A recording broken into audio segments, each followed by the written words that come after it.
Hello, friends. Story time with Mrs. Whittaker.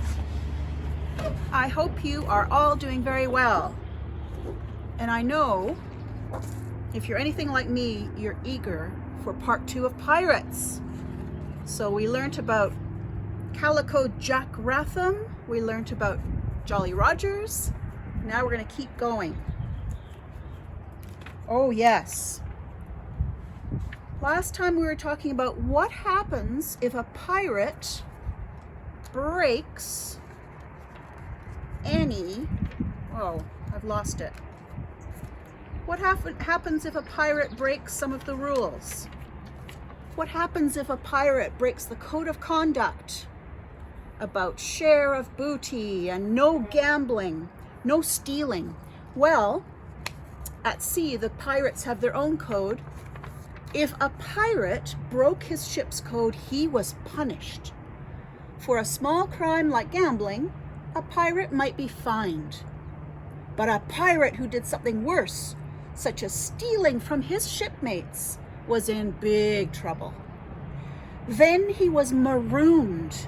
He was taken to a deserted island and left there with nothing but a jug of water. Uh-oh. That doesn't sound very good. What did a pirate do when he was not robbing ships and counting up his loot? He waited at sea for the next ship to rob. Sometimes he waited for weeks and weeks. Then a pirate's life was pretty boring.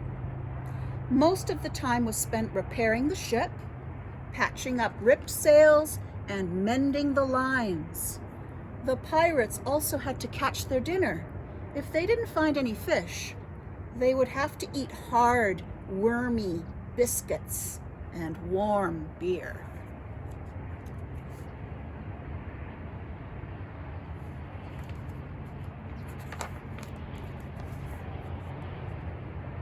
The best time for pirates came after they had robbed a ship.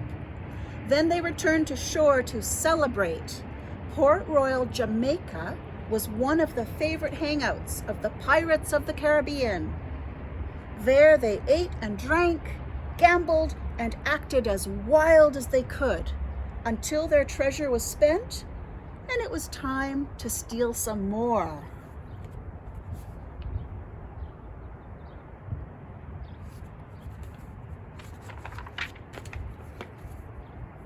Of course, not all pirates spent every bit of their loot. The famous pirate Blackbeard is said to have buried lots of his treasure. He was going to come back for it later, but he was captured before he could. Blackbeard's real name was Edward Teach, and he was one of the meanest pirates ever to set sail. His long, black, bushy beard was tied up with colorful ribbons.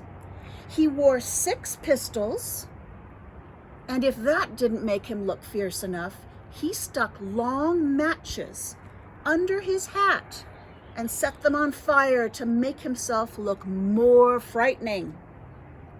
Many treasure hunters have searched for Blackbeard's hidden loot, but no one has ever found it.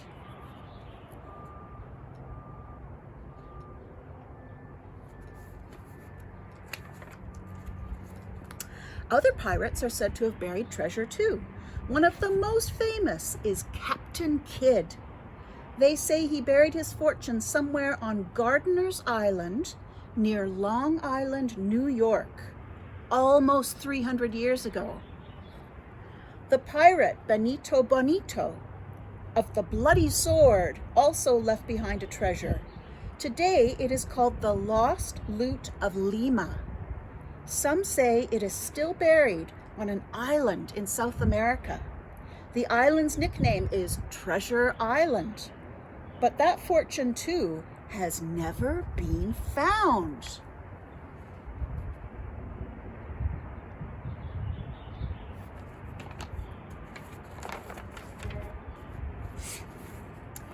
There are many more pirate stories. There is even one about a ship made up only of women.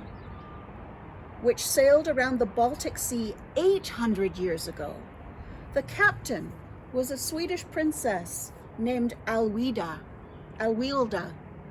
When her father ordered her to marry a prince she did not love, she ran away to sea and became the leader of an all-woman pirate crew.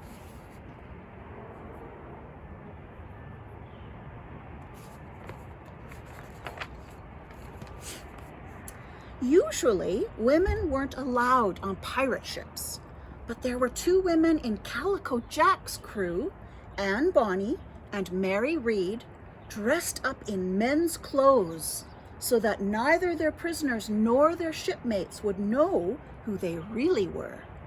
When Calico Jack finally discovered he had women on his crew, he kept their secret too.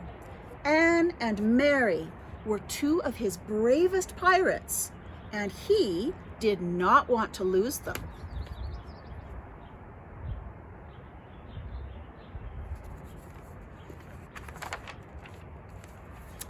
Today, ships still carry treasures across the oceans, but they are much faster and stronger now and have better ways of guarding their riches. Luckily, the dangerous days of pirates are over. Still, everyone loves to hear stories about the wild robbers of the sea.